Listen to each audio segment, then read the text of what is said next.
Hello and welcome to today's video. So this time we're going to be taking a look at the top 10 most valuable vintage pan books. There's some fantastic books in here that you're going to enjoy looking at, different editions, what to look out for, and more importantly, how much they're worth. So sit back, relax, and let's get to it. Okay then, so in the number 10 position of our most valuable pan paperbacks is this one, which is A King's Story. The Memoirs of H.R.H. the Duke of Windsor, written by him. So this was published as Pan X number 7, and it's got a publishing date of 1957. Quite a scarce one, this one. I have, like all the books that we're going to see today, the prices are based on actual sale prices that I've seen within the last sort of 6 months or so while I've been keeping a track on some of these books.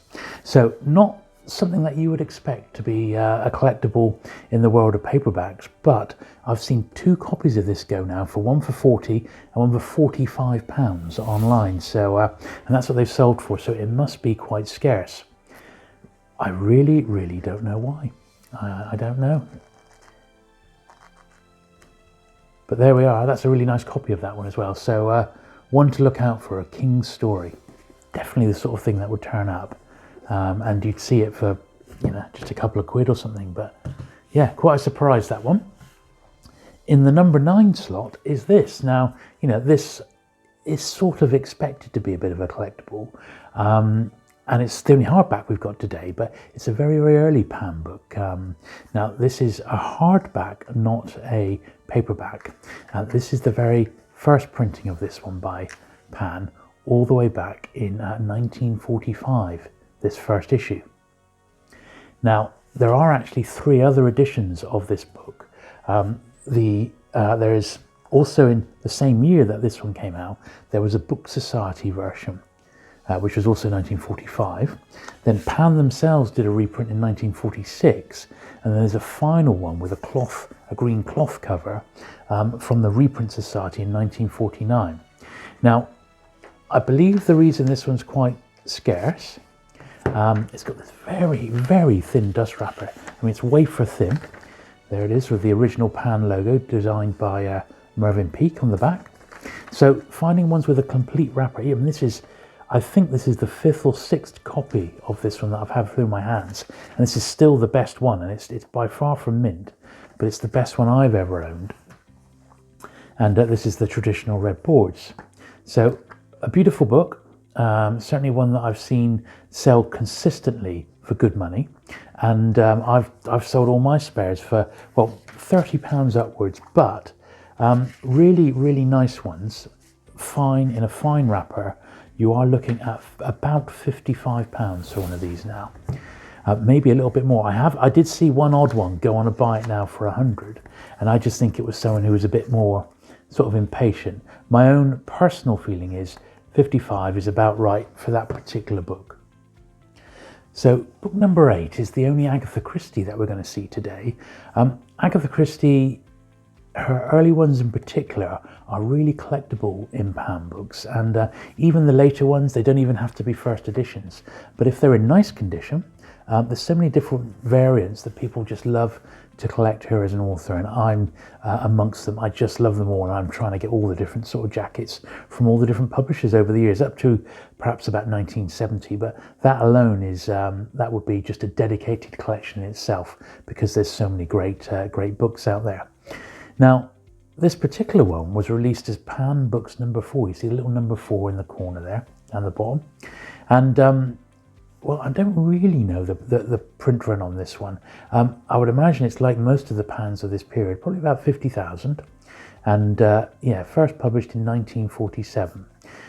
Trying to find really nice high-grade copies, this is a particularly good one.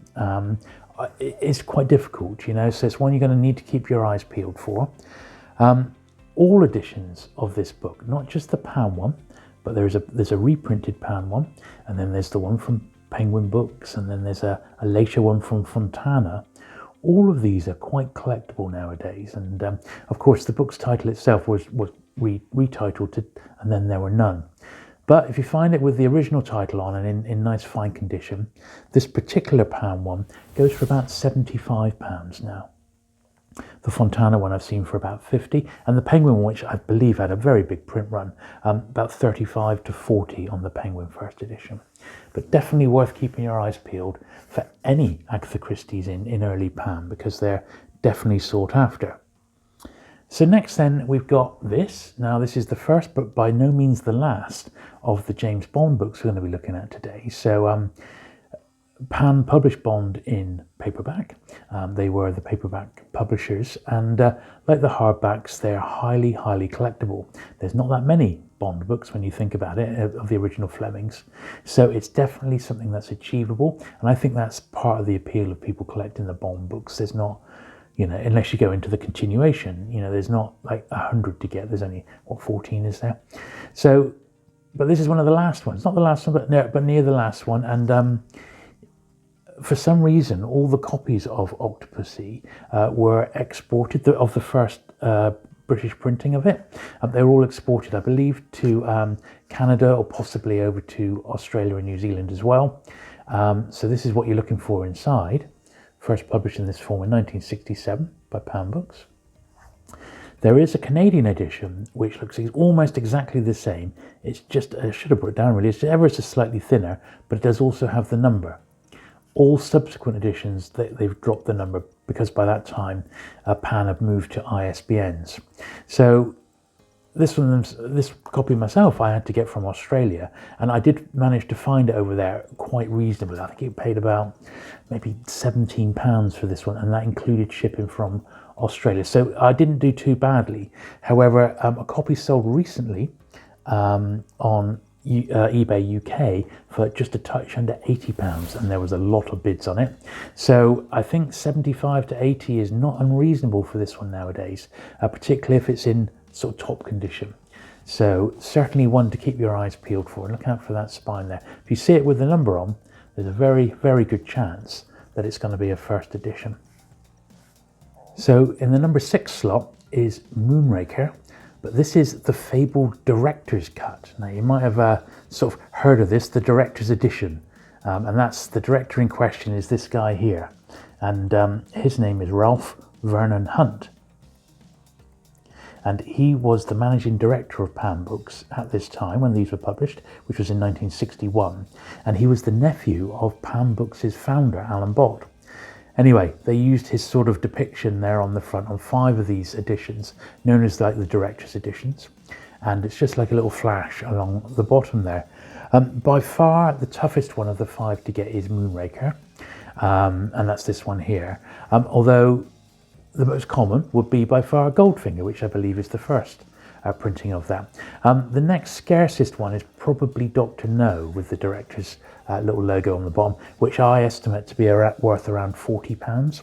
But copies of this one do fluctuate, and in fact on all the director's editions the prices fluctuate quite a bit. But if you've got a really top condition copy, and this is certainly not that, it's just, you know, sort of VG, a pretty average copy, but if you did have a particularly nice edition of this, you could easily expect to get £100 for it. So look, and this is not a first. This is not the first. This is just the 1961 reprint. It's the 7th printing, and I believe the 6th and 7th printings of this from 61 had the director's flash down the bottom. So, but any of the 5 that came with that flash are worth picking up. But as I said, Goldfinger is quite common. So quite an interesting one, that. Now the next one I've not actually got, and it's called Memoirs of a Tattooist. So I'll put the cover up there now, and it's by George Burkitt Davis. So Burkitt Davis was expelled from school at the age of 12 because he was tattooing his classmates. He later joined the Royal Navy against his parents' wishes a year later, and his skills were encouraged during his travels and honed by his exposure to the Masters of Asia. He jumped ship in Jaffa, finding the Navy to be too disciplined for his lifestyle, only returning to England 12 years later. His name shortened to avoid charges of desertion, with clients ranging from European monarchs, including the Sailor King George V, to transient seamen. George Burkitt was deemed the king of tattooists, continuing his art until his sudden death in 1953. So something like tattooing is one of those subjects a bit like the occult or drug taking, history of drugs, things like that. It's one of those sorts of subjects which is eminently collectible, and there's a lot of people who collect books on vintage tattooing, and this guy seems to be the master. So this pan edition is really nice and colourful. It's sadly one that I'm still looking for, so I haven't got one to show you, but it's a very, very colourful and illustrated pan book, and the hardback is equally sought after, so it's just a title to keep your eyes peeled. I've seen copies priced for sale as much as £200, £225. However, a realistic figure on this one is probably more about £125.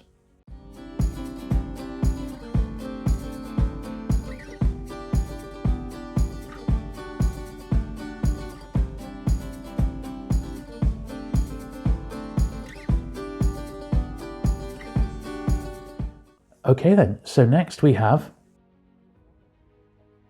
and it's another edition of Moonraker. However, this time it's the first edition of Moonraker. So not a great deal to say about this. It's, once again, the prices of this have fluctuated quite a bit over the last few years. It's one that is quite tricky to find in nice condition, particularly with a nice spine. Once again, this is probably the third or maybe fourth copy I've had through my hands over the years, and this is the best one I've got. It's a great book. I absolutely love Moonraker. It really is a superb one. 1956 was that original publishing date. It's just fantastic, isn't it? This one's nice. It's still got some of the cover luster on it. Very, very nice. But top condition copies of this one now. To be honest, they have dropped a little bit from the prices that I have seen them go for.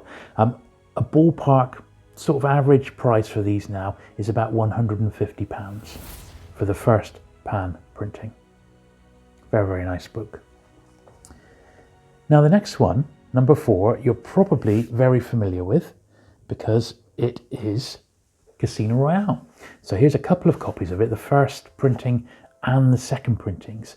Now these were the only 2 editions of this particular book. They exist in priced and unpriced states, and there's a couple of little variations, but predominantly you've got a first and second printing of the book, and that's what we've got here today. So I believe this is my second printing. Yeah, so reprinted 1955, and this is my first printing, the same copy I've had since I was a teenage boy. And this one's 1955. Yeah, so they were printed the same year. I seem to remember paying about £12 for that one. It's a great book. It's the first James Bond paperback. You know, the first edition hardback, you could be talking as much as £50,000 for a really fine copy and a fine dust wrapper. Thankfully, the paperback is a bit more affordable. So the first edition, we're probably looking at, in the region, if it was a bit better than this, you know, fine, a very good plus to, you know, fine minus copy, you're probably talking about £250. And for the second printing, which is still sought after, about 200 now. So both editions, the only 2 editions of this particular book with this cover, are worth keeping your eyes peeled for. And this does turn up. So, you know, they are out there, that is for certain. So in the runner-up slot for the most expensive vintage pan book, it's this one here. So it's Thunderball. Now this is the movie adaptation. So this book on its own is incredibly common. Okay. Now that's my quite tatty one. This is a better copy for you to keep your eyes peeled. Just so you know the book that this particular thing is in. So this is the movie tie-in adaptation. It's got a very distinctive blue jacket. This is quite a nice export copy. It's been preserved well because it's laminated, and that's particularly why I've got it. But you'll notice that this was the first edition with the movie jacket. So this is the 13th printing from 1965. On its own, not really worth much more than a £5. Okay. This is the 14th printing, so it's the very next one. I'll show you the printing history here. It's the 14th printing, and as you can see next to it, it says it's been reset. Now that is your clue to know that you've got the right edition. Once again, this reset edition has got the same cover as the other one. It's not particularly rare, but a certain amount of copies, and it's unknown how many, came with what was called the Domino letter, and that's what this is here. So this was a tie-in with Players cigarettes, and it does refer to a few pages. It's a letter from Domino, and it says, came across this book in Nassau today. You must read pages 152 to 155. And I think in the book they actually mention a packet of Players cigarettes. Now, this particular leaflet is very scarce. No one really knows how many copies had this inserted in. I mean, not even as a guess, we just don't know. This is not an original. Okay, so I bought this little copy off eBay. It was, I think, £1, and it was just because genuine copies are extremely difficult to find today. However, if you've looked through enough copies of this, eventually you're going to find one. If you find that in the wild and this is in it, you know you've probably got an original. So a couple of little things to look out for. As you can see with this copy, the coloured paper is about right, but the actual writing is in black ink, and on the originals it should be blue. Also, when you hold it up to the light, there should be some little watermarks. There are other ways to sort of identify it, but it's also wafer thin. Now, I would say this paper is probably just like normal printer paper. The paper you're looking for is almost like traditional airmail paper, which is like super light. And then when you hold it up to the light, you can actually see a watermark in it. All right, so that's what you're looking for. If it doesn't have that, chances are your little leaflet is a reprint. All right, so if you've got an original of that with an original Domino letter and it's the real thing, you're looking at about £275. If you find one and the book's tatty, don't worry about that, because it's big money. Whatever happens, it's the bit of paper inside. It's worth more than a banknote. That's the way to look at it. Right then, in the coveted #1 spot, I'm sure you're not surprised to see that it's on Her Majesty's Secret Service, the first pan printing of this particular book. Now, there were 3 printings of this first edition, and all of them were export copies. They weren't sold in the UK.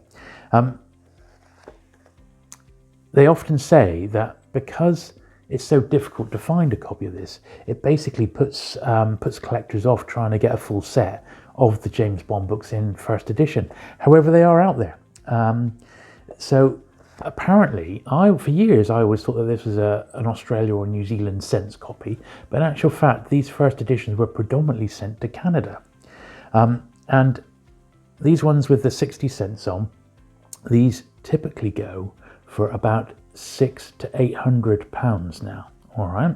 However, there is a version which is unpriced, and in fact, there's 2 versions which are unpriced, and they're much harder to get than this final printing of the first edition.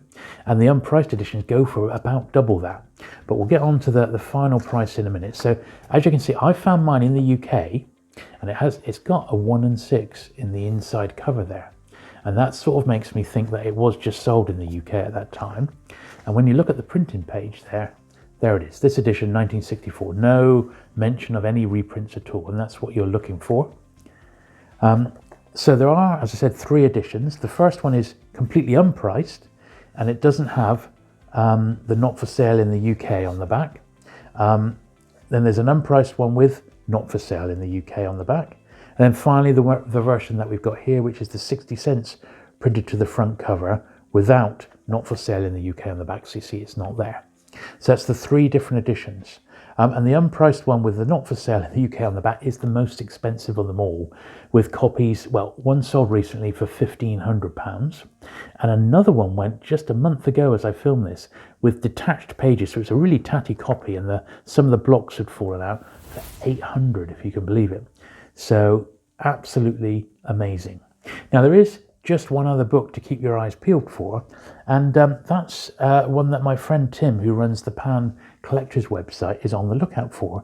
Now, my friend Tim has got every single Pan book of a vintage one, pre-1970, that was ever printed, with the exception of one book that he's just not been able to find. He's found it in the Pan archives, but he'd never been able to find one online or in the wild. And that's Pan X705, and it's the third Pan Junior crossword puzzle book by Robin Burgess. So before I filmed this, and I ran this by Tim because he's such a Pan expert, I said, how much would you pay for that final book to finish every vintage Pan? And he said, well, it depends who it was coming from and if he felt he was being ripped off or not. So he didn't actually give me a figure, but who knows, as long as it was a reasonable price. If I came across it, I'd just give it to him, just because it would finish his set. So if anyone's got a copy of X705, the third Pan Junior crossword book, do please get in touch, because I'll pop you in contact with Tim. I'm sure he'll be very interested. If you have enjoyed today's video, do please give it a thumbs up. Do please hit that subscribe button for regular vintage paperback content, and I'll look forward to seeing you again very soon. Bye.